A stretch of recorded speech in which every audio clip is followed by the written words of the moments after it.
bem-vindo à Feira USP de Profissões. Meu nome é Marcos Pérez, eu sou professor da Faculdade de Direito da Universidade de São Paulo, a Sanfran, do Largo de São Francisco, no centro de São Paulo, uma instituição com mais de 190 anos, que está de braços abertos para recebê-los. Vamos conhecer um pouco dessa história, um pouco do que é estudar na Sanfran, e na esperança de recebê-los aqui no ano que vem. Venham comigo, vamos conhecer um pouquinho da Sanfran.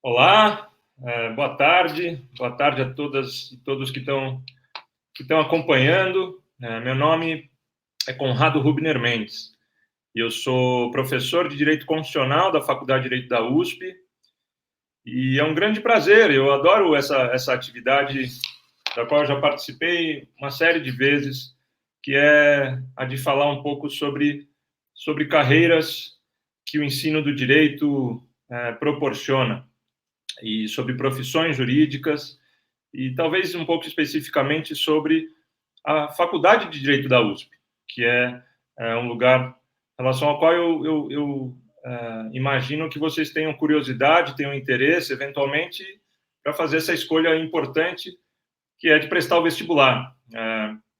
E hoje me incumbiram aqui, como professor de Direito Constitucional, falar um pouco sobre política e sobre defesa da Constituição, sobre defesa da Constituição e da democracia. Mas, na verdade, eu não queria me estender na minha fala, porque pode ser mais interessante também eu reagir às perguntas de vocês. Então, eu anotei aqui 3, 4 coisinhas, por meio das quais eu quero abrir essa conversa, e aí vou tentar reagir às suas perguntas, às suas dúvidas, e queria deixá-los realmente muito à vontade para perguntar de tudo, independentemente de se relacionar com um tema específico do direito constitucional ou do ensino jurídico como um todo, né? Então, eu acho que eu queria começar com algo, se vocês andaram acompanhando outras das apresentações do direito, eu imagino que vocês já tenham se familiarizado com um conjunto de desdobramentos ou de opções profissionais que se pode trilhar a partir dessa carreira, a partir dessa graduação. O que faz um profissional do direito? Quem é o profissional do direito? A gente tem, às vezes, visões bastante reducionistas do que é um profissional de direito, porque a gente tem contato com algumas atuações específicas que são mais públicas, são mais comuns, são mais presentes na televisão, no jornal, nas artes, etc. E claro que profissão do direito, a primeira imagem que vem à cabeça é a imagem do advogado e do juiz, a imagem do conflito, a imagem do litígio, a imagem do tribunal. Mas, obviamente, que essa, ainda que seja uma possibilidade central da carreira jurídica, ela é uma parcela de atuação possível, entre muitas outras, né? Então, muito rapidamente, só para sintetizar essa história, porque eu acho legal começar por aqui, e, eventualmente, quem não acompanhou outras falas, de fato, quem se forma em direito, obviamente, a primeira profissão que ele pode seguir é operador do direito, um operador das instituições jurídicas. E o operador pode ser um monte de coisa, né? Ele pode ser o advogado, mas o advogado também pode ser um monte de coisa. O advogado pode ser um litigante, aquele que vai defender clientes perante tribunais. Esse advogado privado também pode ser um consultor, seja de empresas privadas, seja de organizações da sociedade civil, seja um prestador de consultoria, às vezes, e um elaborador de pareceres e opiniões jurídicas para o próprio Estado também. Então, ele é uma espécie de profissional com múltiplas especializações possíveis e, obviamente, pode, do jeito internacionalizado que a profissão jurídica hoje se encontra, do jeito que as relações econômicas, sociais e políticas se encontram muito imbricadas em muitas ordens jurídicas, em muitos estados e etc. O grau de internacionalização desse profissional do direito vai depender muito do interesse que ele tenha. Mas, além de advogado, o operador de direito pode ser outras coisas, obviamente. Há uma série de cargos jurídicos no Estado. Você pode ser, obviamente, juiz, procurador, promotor, mas essas são as profissões mais típicas e há outras carreiras públicas interessantes de se trilhar, como a gestão pública, como eventuais carreiras na burocracia, que não necessariamente demandam a formação jurídica, mas que aceitam e que recebem bem a formação jurídica também. Então, essa é uma possibilidade gigantesca de atuação do operador do direito.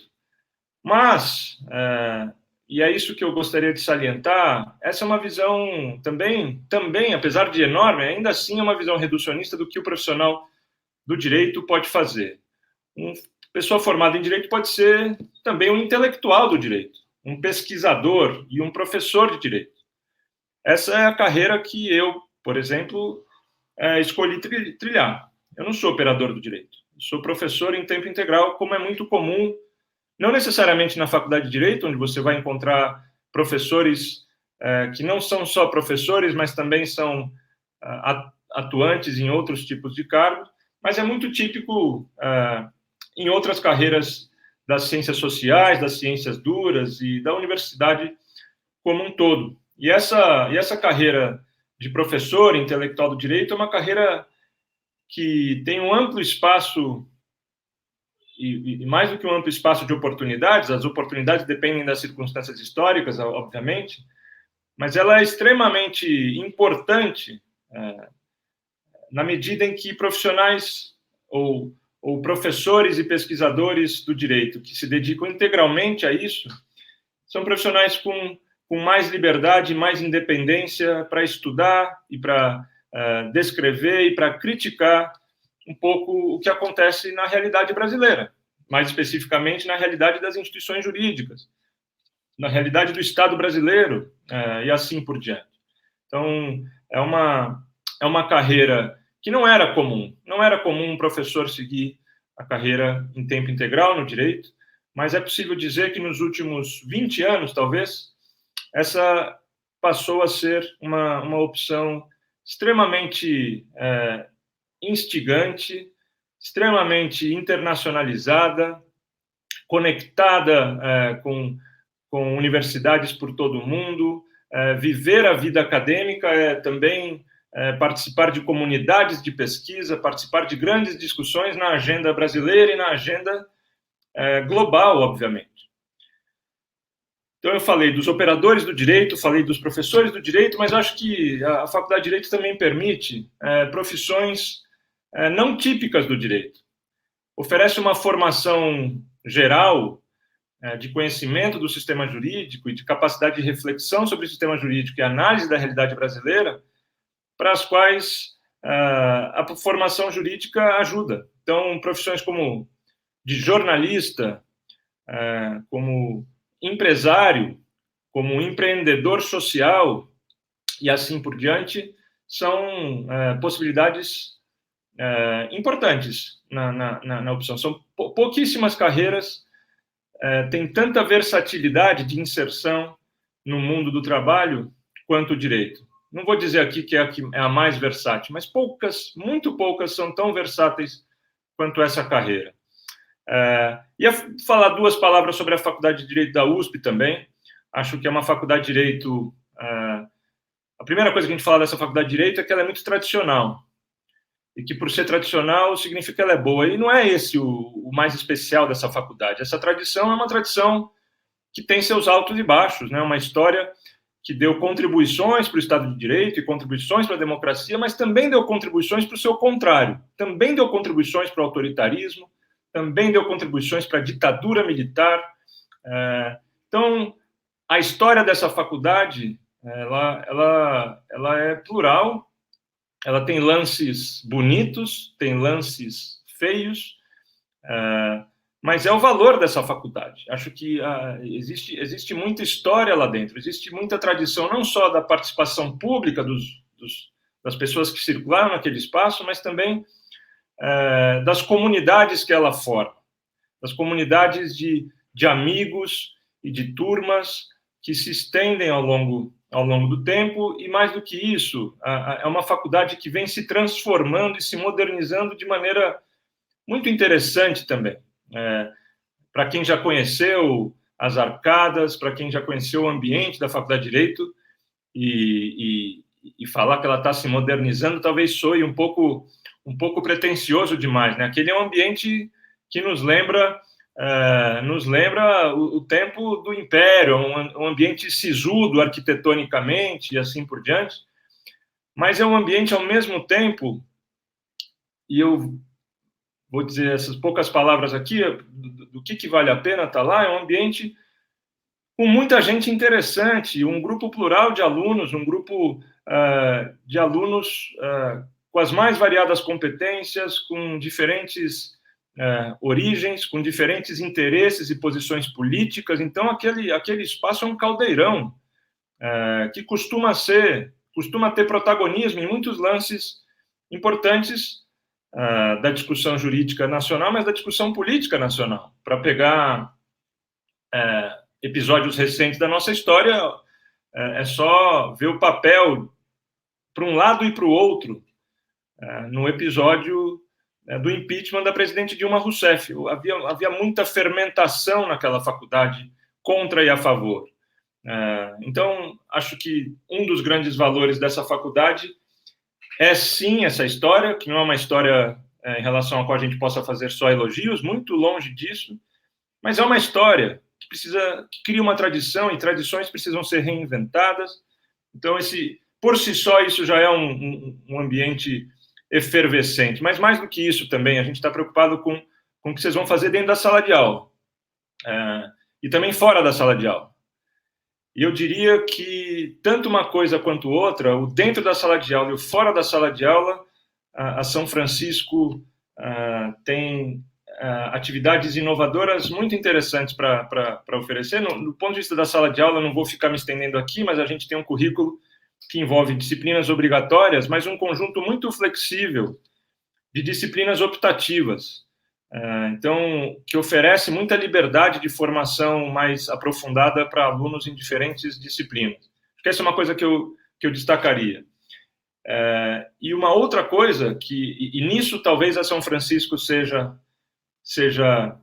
aqui vou dizer, sem muita pretensão, mas talvez a São Francisco tenha um dos problemas mais especiais do país de extensão universitária, que são programas mais práticos de interação com o mundo real, a sociedade civil, as empresas, instituições públicas e assim por diante. Eu, por exemplo, coordeno um núcleo de extensão chamado Direito, Discriminação e Diversidade. Nesse núcleo, a gente seleciona 15 alunos todos os anos, e esse grupo passa a estudar políticas públicas concretas e a interagir com atores dessas políticas públicas que se relacionam à discriminação.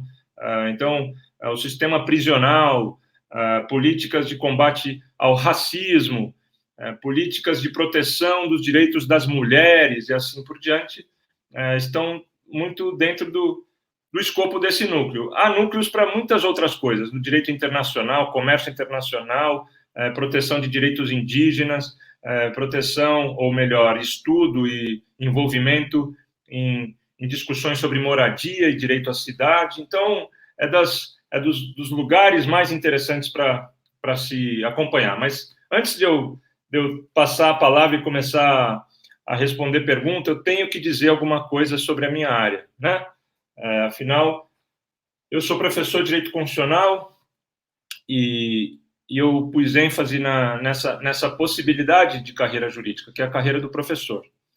Como vocês sabem, um professor universitário, ele tem que fazer mais do que uma graduação, né? Ele tem uma formação de gradual especialização que basicamente se resume a fazer um mestrado e um doutorado. Quando você conclui um doutorado, você recebe o título que te habilita a virar um professor universitário. É o título final dessa trajetória de formação. Você gasta ali uns 2 anos e meio para fazer um mestrado, uns 3, 4 anos para fazer um doutorado, que significa que você tem aí pela frente, depois da graduação, pelo menos uns 6 anos de formação, com a possibilidade de ter bolsa de estudo, dependendo da conjuntura e da situação do país. Você tem a possibilidade de fazer a formação fora do país. Eu tive o privilégio de fazer o doutorado na Escócia, depois fiz um pós-doutorado nos Estados Unidos e voltei. Também tive a sorte de que, quando eu voltei, depois de vários anos fora do país, a São Francisco abriu o concurso e eu pude prestar.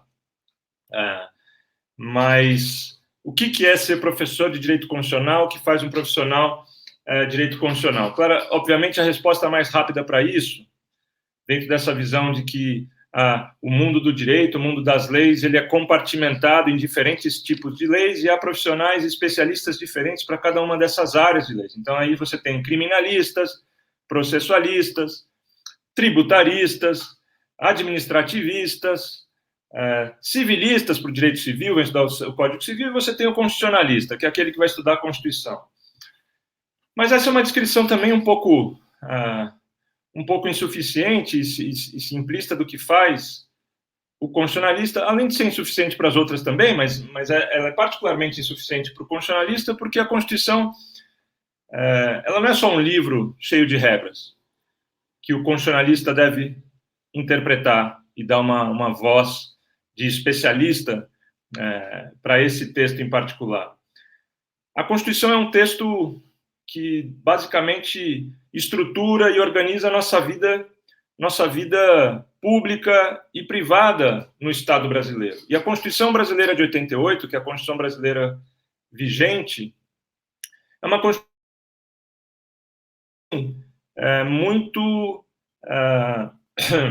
muito multitemática, muito ambiciosa, e talvez se possa dizer também muito generosa nas suas pretensões de promoção de justiça.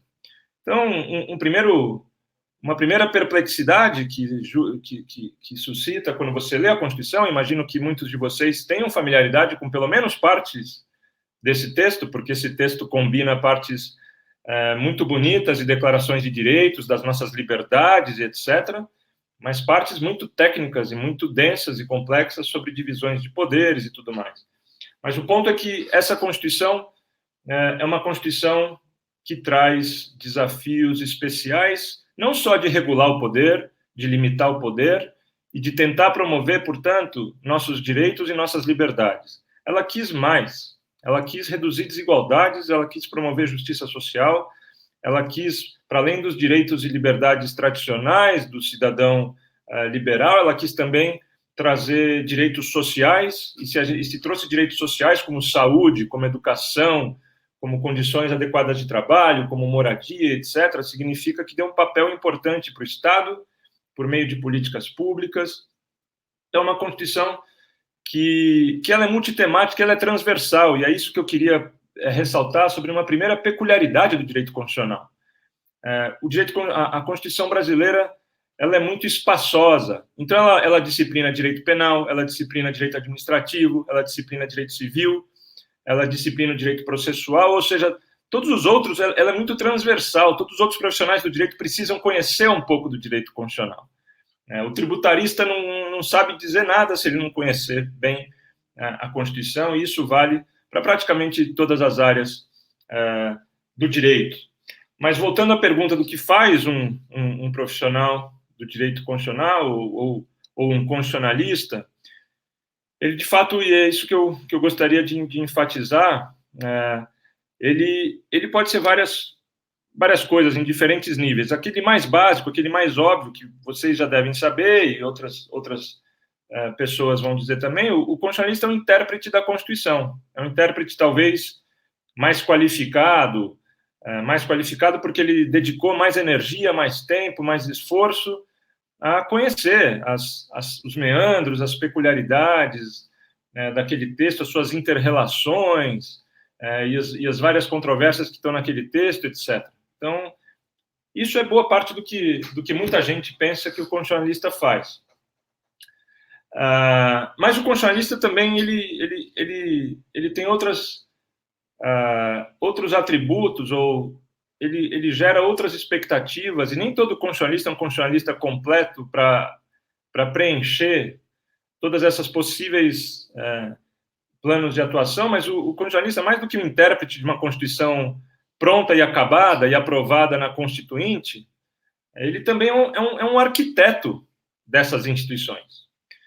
Ele também, portanto, nesse caso, ele vira quase que um cientista político, ele precisa ser muito familiarizado com a ciência política, não só a filosofia política, mas também com a ciência política, que olha para o mundo real das instituições e vê o que funciona, o que não funciona, vê o que protege mais direitos, o que não protege mais direitos, vê que tipo de sistema eleitoral e partidário elege um Congresso mais representativo e mais controlável e assim por diante. Então, o constitucionalista precisa ser um arquiteto, porque ele pode não apenas ser chamado para interpretar a Constituição, para apresentar um argumento constitucional no STF, para escrever um parecer jurídico, para litigar no judiciário. Ele pode ser chamado para criar uma nova Constituição, para participar de um processo de reinvenção constitucional ou de produção de uma emenda constitucional.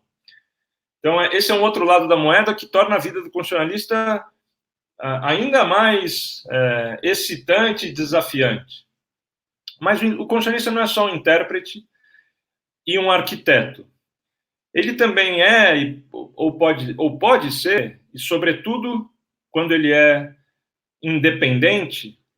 E quando eu digo independente, é bom abrir esse parênteses, né? Porque quando eu disse que um professor de direito constitucional às vezes também é advogado, às vezes também é juiz, e quando você mistura diferentes profissões, é claro que alguns interesses começam a entrar em conflito, né? Então, não é fácil para um professor de direito constitucional, por exemplo, e há muitos disso no Brasil, um professor de direito constitucional que é um grande advogado no STF, não é fácil ele ter liberdade para criticar o STF, ou para criticar o Congresso, ou para criticar uma política pública em particular, ou para criticar o Tribunal de Justiça, e assim por diante. Afinal, ele está advogando ali no dia a dia.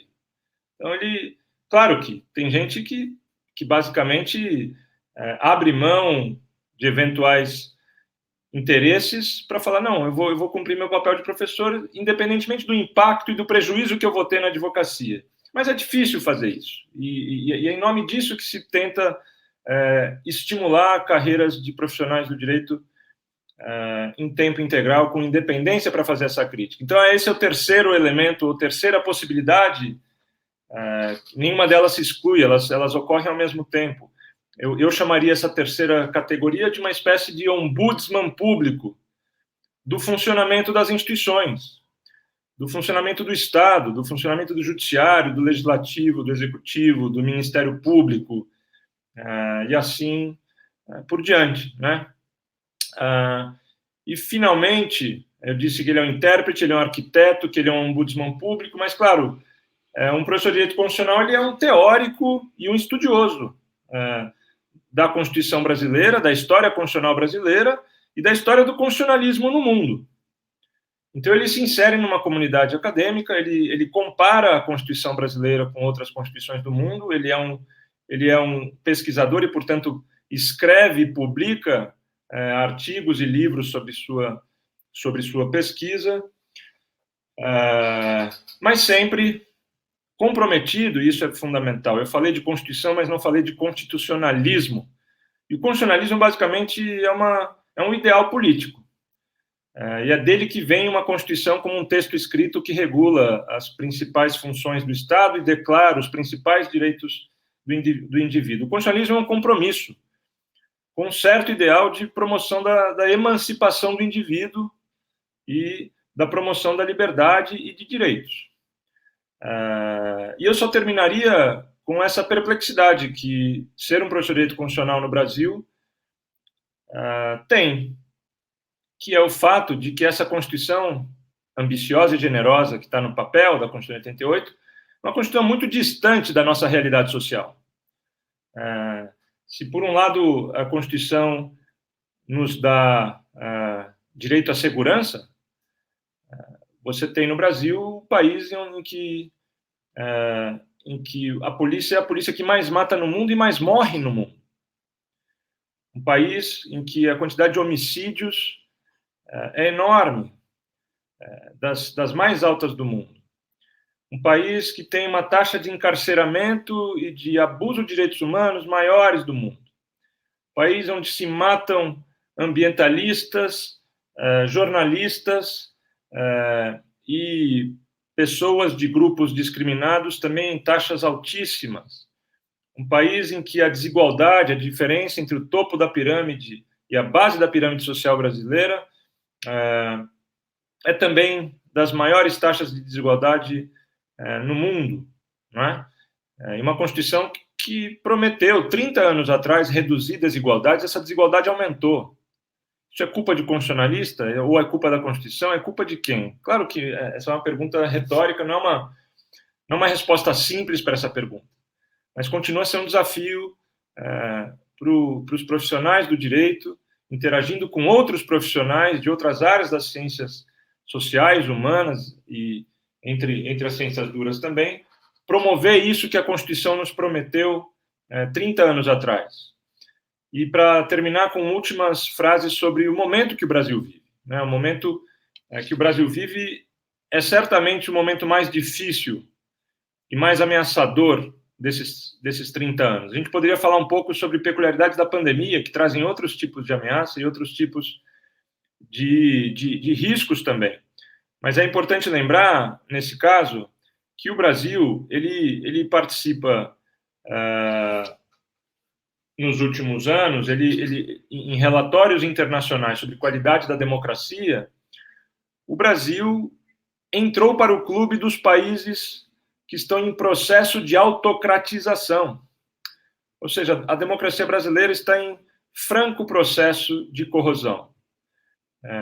Claro que muitas dessas causas têm conexão com o momento presente, do presente imediato, eu quero dizer, mas não apenas do presente imediato. É também relacionado a um processo gradual que a gente pode retroceder pelo menos 10 anos na nossa história e perceber que em algum momento esse processo começou a ir para o vinagre.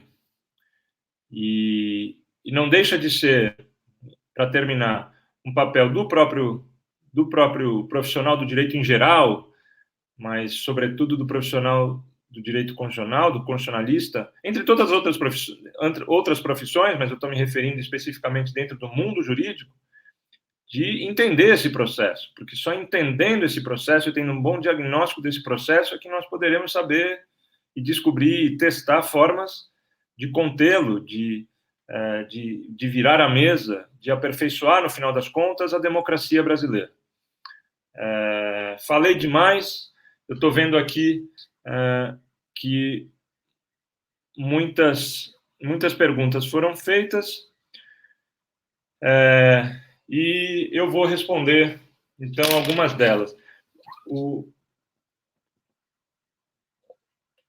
Ok, então eu vou começar com a pergunta de como que eu consegui conciliar o trabalho com o estudo. E, na verdade, a minha resposta é, para mim, no momento que eu escolhi seguir a carreira acadêmica, o meu trabalho passou a ser o estudo. E como que eu fiz isso? Como é que eu sobrevivi? Como é que eu me alimentei só estudando? É que quando você... uma possibilidade, e claro, nem todos conseguem isso, e como eu disse no começo, depende muito da conjuntura, e depende de oportunidades também. Eu fiz meu mestrado e meu doutorado, ou seja, aqueles 2 estágios depois da formação de graduação, com bolsa de estudo. Significa que eu ganhava uma remuneração para estudar. E o Brasil tem um programa que está em profunda crise, mas ele tem um programa de estímulo e de remuneração para pesquisadores. Obviamente, que não é a mesma remuneração que eu poderia ter em outras carreiras jurídicas. Mas é uma opção que se pode fazer para que muito lá na frente você possa colher esses frutos. É um investimento, é uma forma de planejar uma carreira que é uma carreira que, do ponto de vista puramente financeiro, certamente não é a que vai te dar mais satisfação. Mas a satisfação da vida acadêmica, de fato, muita gente que planeja a carreira jurídica na advocacia, a advocacia é um lugar em que se pode fazer muitas coisas interessantes, entre outras coisas também, ser muito bem remunerado, as carreiras mais bem remuneradas do Estado brasileiro, ou de qualquer país. Não é, o professor universitário não é, definitivamente não é.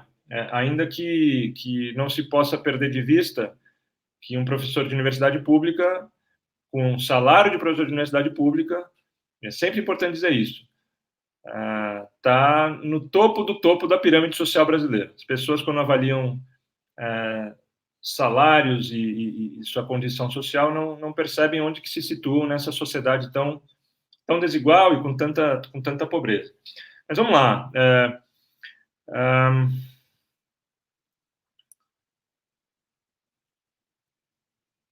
Em que tipo de áreas dentro do Estado uma pessoa formada em direito pode atuar? De novo, eu acho que as carreiras jurídicas dentro do Estado, elas são carreiras jurídicas em que o concurso costuma ser um concurso genérico, ou seja, pede-se que você estude de tudo. E eventuais especializações dentro dessa carreira você fará uma vez que você passou nesse concurso.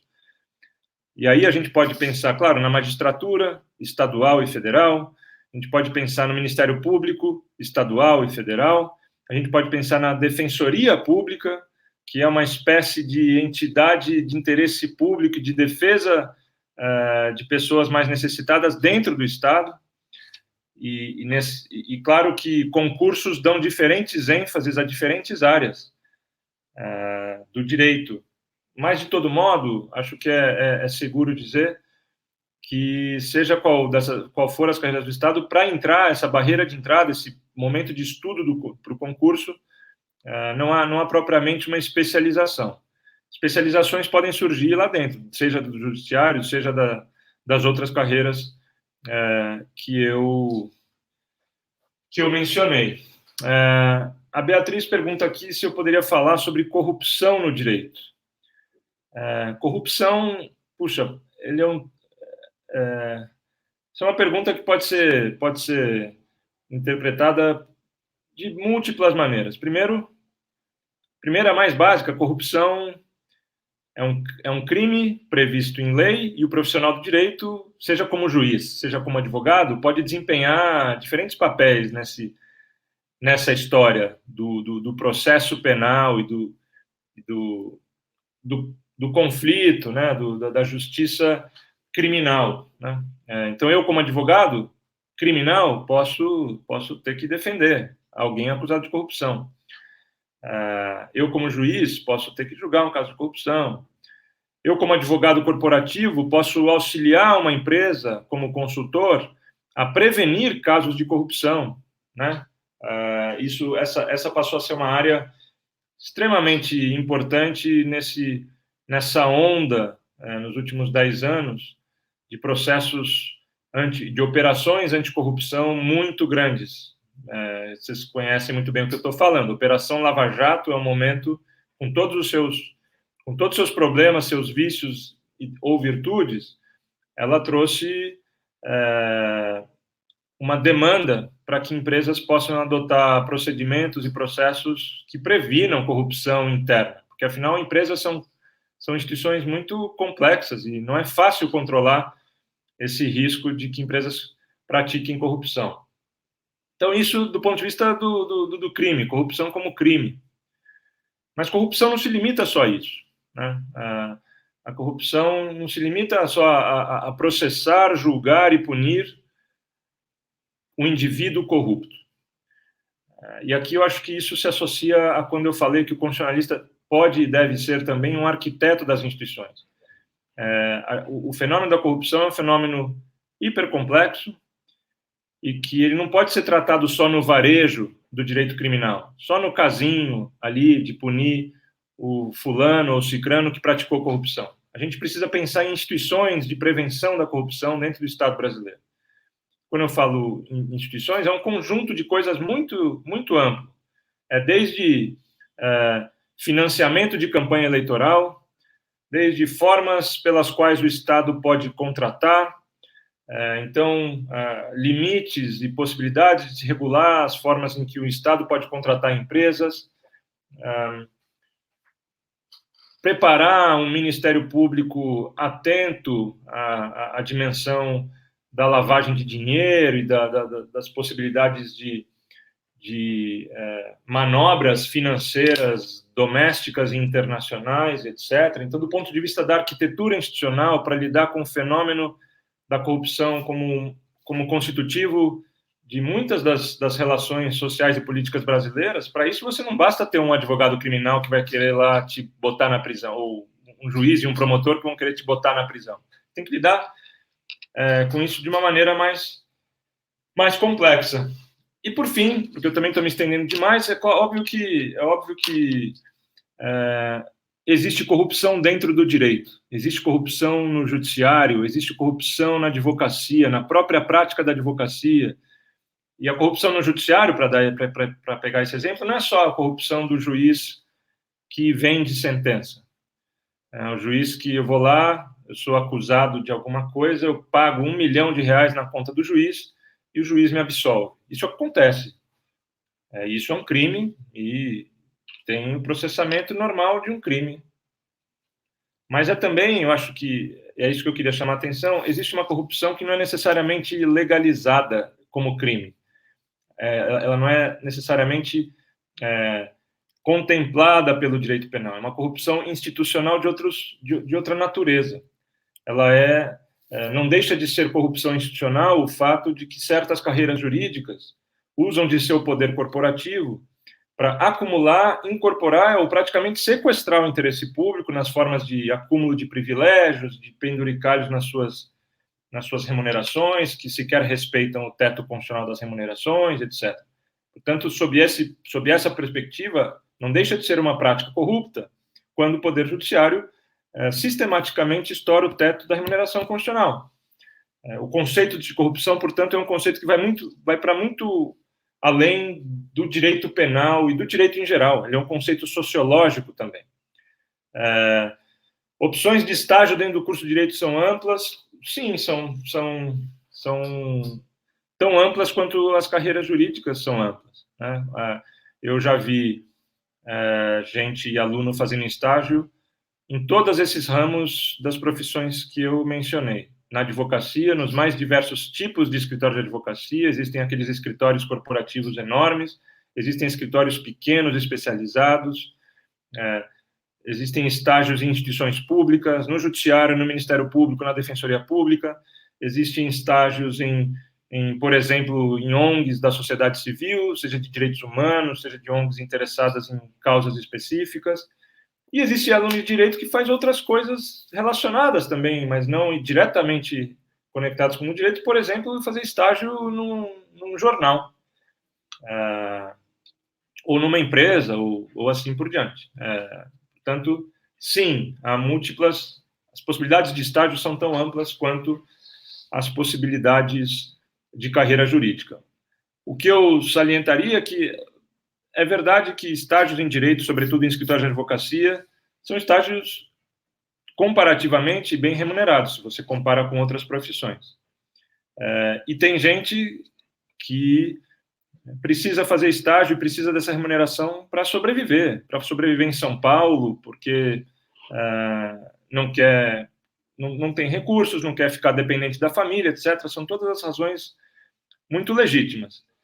Mas um mito que a gente precisa desconstruir para quem faz direito, e não é fácil desconstruir esse mito, porque a cultura dos alunos de direito, às vezes, te leva muito para essa direção, é o mito de que você precisa fazer estágio durante a graduação, senão tua carreira está acabada.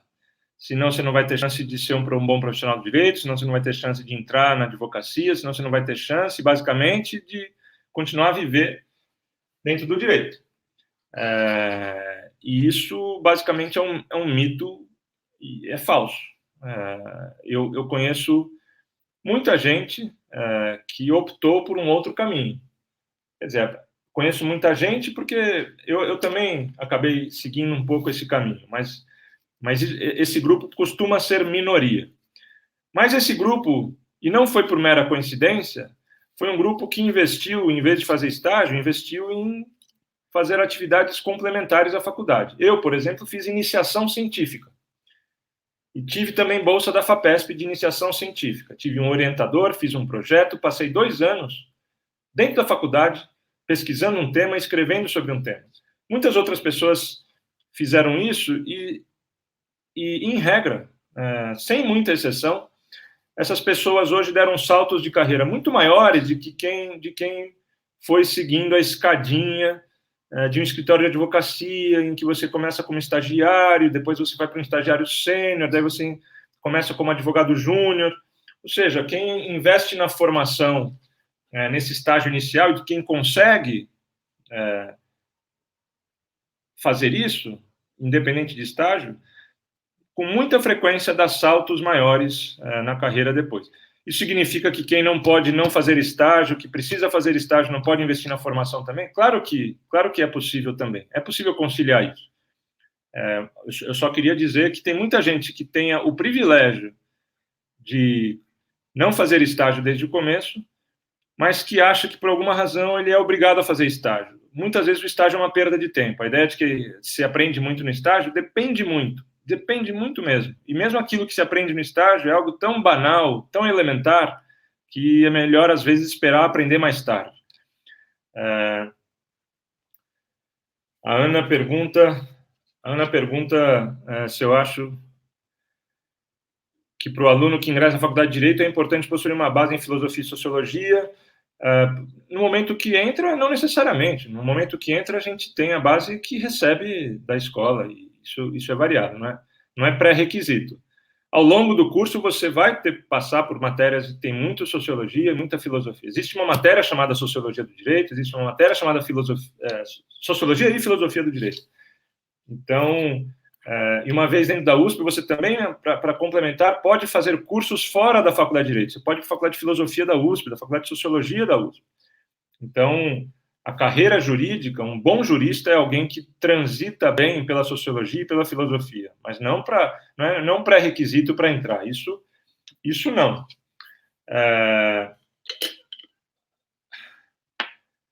A Vitória pergunta se é melhor sair da escola e embarcar direto na Faculdade de Direito, ou seria melhor estudar mais para passar na universidade pública? Bom, é difícil falar assim, em abstrato, uma regra que valha para todo mundo. As circunstâncias individuais e os planos de vida, claro, variam muito, e tem gente que tem mais pressa, e cada caso tem muitas peculiaridades. Mas eu diria que, se nada disso for um empecilho, se o plano for fazer uma faculdade que te dê o máximo de vivência social, política, intelectual, eu acho que sou suspeito para falar isso, e eu fiz uma graduação em universidade privada, fiz uma graduação na PUC, mas fiz mestrado, doutorado, e hoje sou professor de uma universidade pública. E eu acho que a experiência de vida numa universidade pública, em regra, ainda que a PUC também seja uma quase universidade pública, e tenha essa experiência de universidade muito, muito quente também, e outras universidades privadas possam ter também, mas, em regra, a vida na universidade pública ela é incomparavelmente mais rica. E isso não só porque os professores, em geral, em média, que estão na universidade pública, são professores que dedicam a vida à pesquisa, à ciência, e como professores são figuras interessantes também. Claro que há disso na universidade privada, mas a universidade pública ela é um espaço de era um espaço de muita pluralidade, né? Era um espaço em que a gente, nessa sociedade tão fragmentada e tão segregada que é a sociedade brasileira, ir para a universidade privada costuma ser uma reprodução do colégio, para quem fez colégio privado.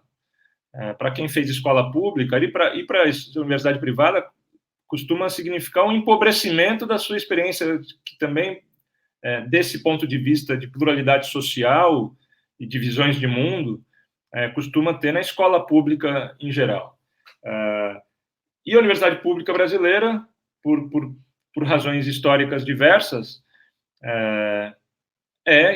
continua a ser das melhores universidades do Brasil. Não sei se vocês sabem, mas entre as 20 melhores universidades do Brasil, 18 são públicas. Entre as 50 melhores universidades do Brasil, 45 são públicas. Essas 5 que sobram, em geral, são algumas católicas, as PUCs costumam ser muito interessantes também, mas nada disso significa que não há carreiras específicas que sejam muito boas em universidades privadas. Eu estou fazendo um panorama geral, e eu sou um entusiasta da universidade pública pelo que ela significa do ponto de vista da democracia, da promoção da cidadania, da interação com a sociedade, muito além de uma formação profissional, instrumental para uma carreira específica, que é um papel da universidade também, mas a universidade tem muitos outros papéis, e ninguém desempenha esses muitos outros papéis como a universidade pública.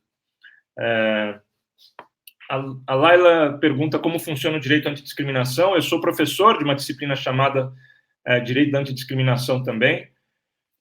E Laila, essa é uma pergunta também com uma resposta muito longa, mas para resumir, o direito da antidiscriminação é uma legislação que procura dar algum tipo de consequência jurídica para um ato de discriminação. E a gente tem uma legislação avançada sobre discriminação no Brasil. Discriminação, seja por racismo, seja por razão de gênero, seja de pessoas com deficiência, seja de orientação sexual ou de identidade de gênero, etc. E, com muita frequência, essa legislação é uma legislação penal. Discriminar é um crime. Mas não é só isso. Discriminar também pode gerar direito a uma compensação financeira por isso. Isso daí torna-se direito civil. Discriminar também pode ter consequências no ambiente de trabalho, daí, portanto, se relaciona ao direito do trabalho também. Discriminar tem a ver com políticas públicas antidiscriminatórias que precisam reinventar certos espaços da vida social que precisam deixar de discriminar. Por exemplo, para começar, a escola. A escola não pode discriminar, seja em termos de raça, etc., mas, sobretudo, as pessoas com deficiência, crianças com deficiência. Então, existe toda uma legislação que exige que escolas públicas e privadas sejam escolas inclusivas. Então, tudo isso faz parte do edifício do direito da antidiscriminação. É um campo de trabalho extraordinário para ser estudado, pesquisado e praticado, seja na advocacia, seja numa organização de direitos humanos, seja no setor público também. Professor, o senhor acha que para a carreira diplomática é melhor o direito ou as relações internacionais?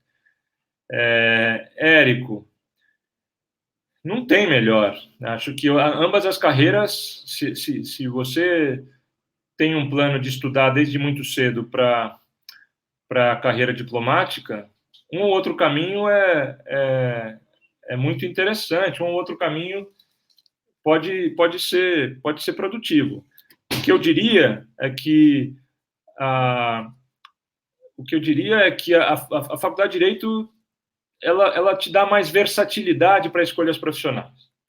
Então, se você é um jovem recém-formado no colégio e já está com grandes planos da carreira diplomática, leve a sério a ideia de que os nossos planos mudam muito nessa fase da vida, e aí vale a pena você fazer essa escolha com cuidado, porque pode ser que você descubra que a carreira diplomática é menos interessante do que ela parece, né? A gente tem, às vezes, uma visão muito glamurosa da carreira diplomática, e com boas razões, ela é uma carreira interessante mesmo, mas você pode descobrir outras coisas.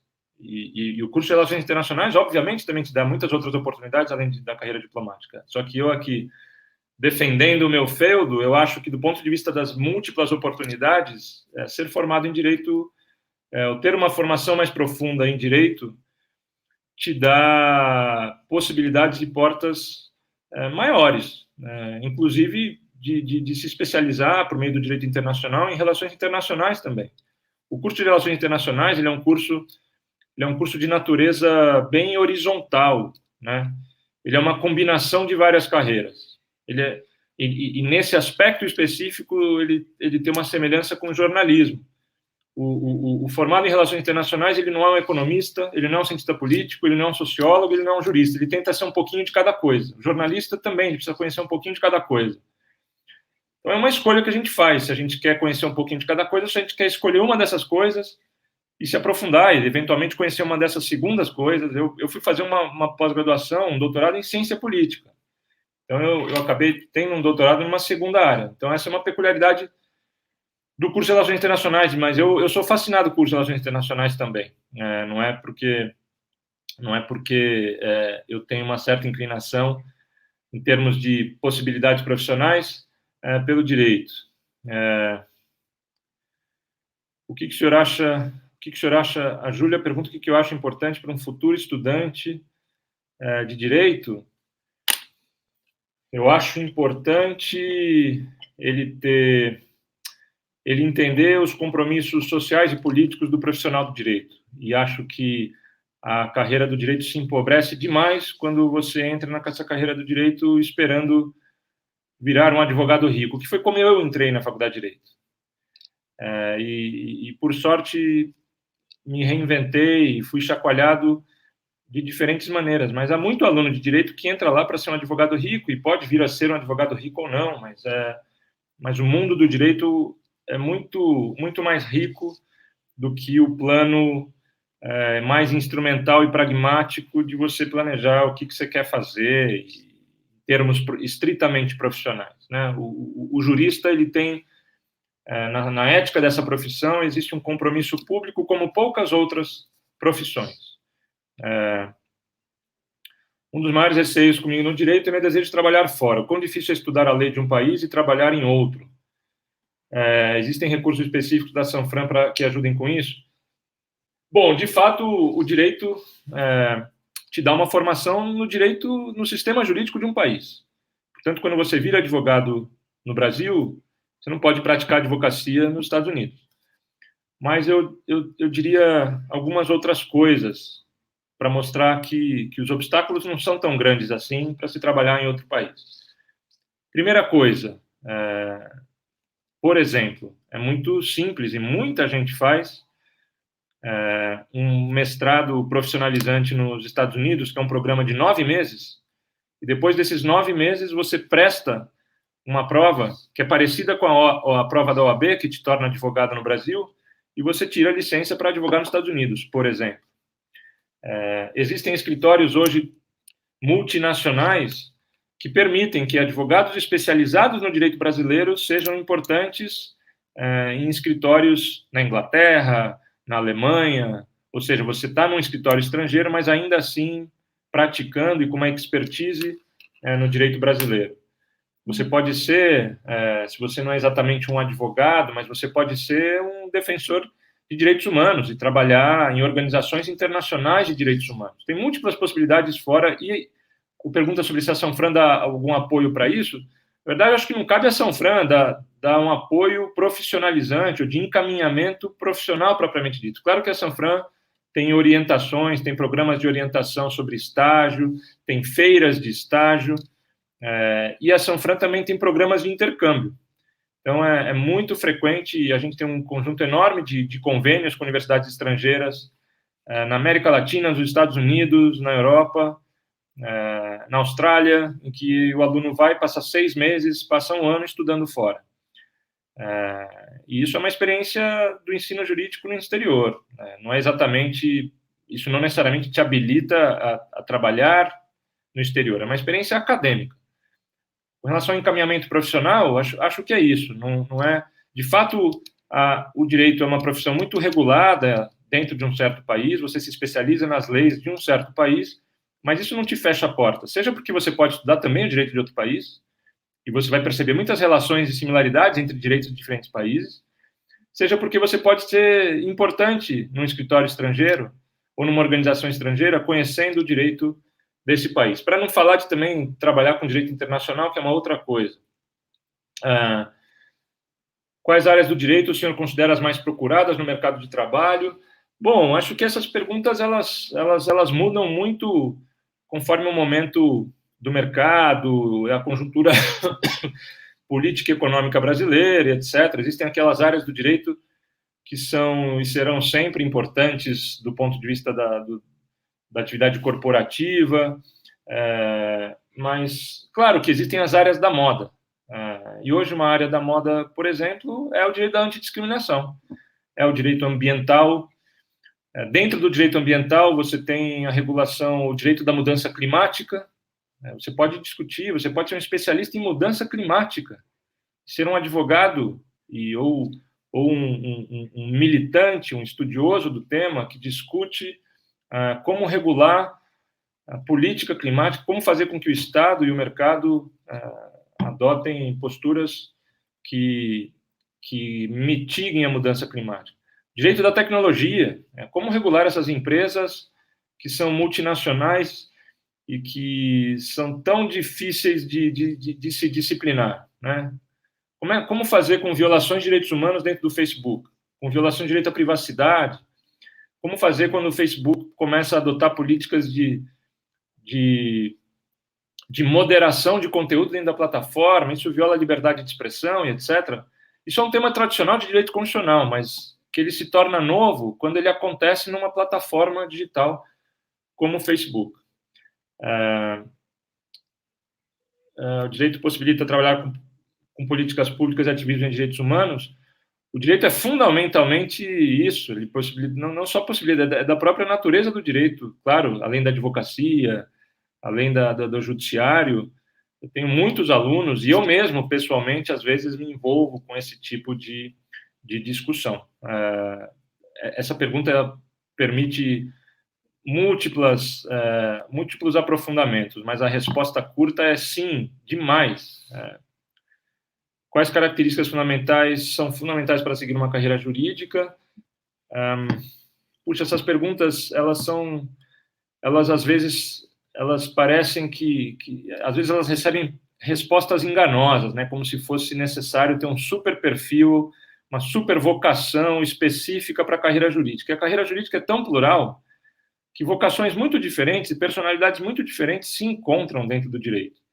Então, tem alguns lugares comuns do tipo, o profissional do direito precisa ser alguém que fala bem em público, ou alguém que gosta muito de ler. Mas essas são respostas banais, não se percam e não se deixem seduzir por elas. Há tantas possibilidades de inserção no mundo do direito que eu prefiro dar a resposta de todos os tipos. Acho que basta que você se interesse, independente das suas habilidades podem ser desenvolvidas e habilidades múltiplas podem se acomodar em profissões jurídicas. Independentemente das suas habilidades, é importante você ter consciência de que o papel do direito é um pouco um papel civilizatório, seja civilizatório das atividades do mercado, seja também de promoção de direitos, de promoção da liberdade e assim por diante. Claro que essa é uma resposta meio romântica, o mundo real das atividades jurídicas pode ser um mundo muito difícil também. É um mundo que pode ser muito violento também. Se você é um advogado criminal, você lida com a alta criminalidade do país. Mas isso não significa que essa seja a única possibilidade. Isso não significa que o papel do direito não é exatamente civilizar essas relações. Eu posso responder uma última pergunta. A gente já está, de fato, esgotado de tempo.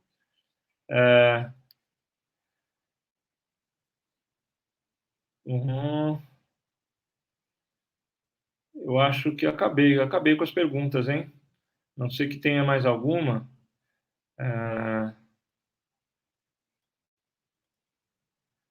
Olha, eu acho que eu respondi todas. Então, eu queria me despedir de vocês.